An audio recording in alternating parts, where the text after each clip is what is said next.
خوفنا من إيران لأكثر من سبب، والموضوع اللي صار مع ناصر يأكد لنا هذا الشيء ويعطينا دليل أن إيران ما لها أمان. ناصر هو شاب سعودي انتقل إلى مدينة طهران على أساس أنه يكون في عمل مشترك ما بين يعني شركتين موجودين ما بين السعودية وما بين إيران. لقى له مكان سكني ممتاز مريح، ولما سكن فيه جيرانه كانوا زينين، واللي صدف ان جارته اسمها باربين جميله جدا، واول ما شافها اعجب فيها. محترمه جميله هاديه بينه وبين نفسها وساكنه بروح. مع مرور الوقت تكونت هذه العلاقه، الروحات والطلعات مع بعض، الى ما انها صارت حامل. وهني الوهقه اللي هم خافوا منها، خطيئه، خوف، ذنب، وهذه الامور هذه كلها.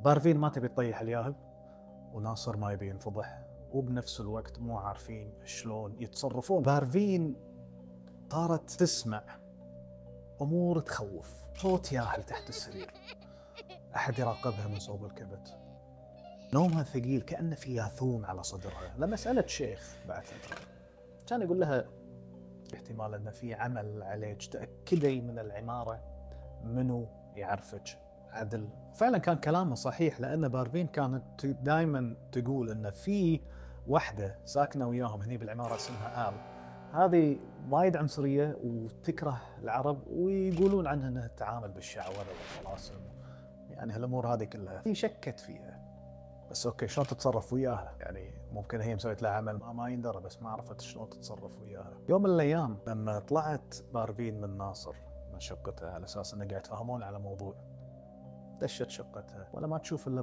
ما تشوف الا آل قاعده بالصاله، طالعها وتضحك وتقول لها الياهل العربي اللي ببطنك ولك، غير انه عربي الولد يا يطلع مشوه يا روحك تروح بداله، اختاري.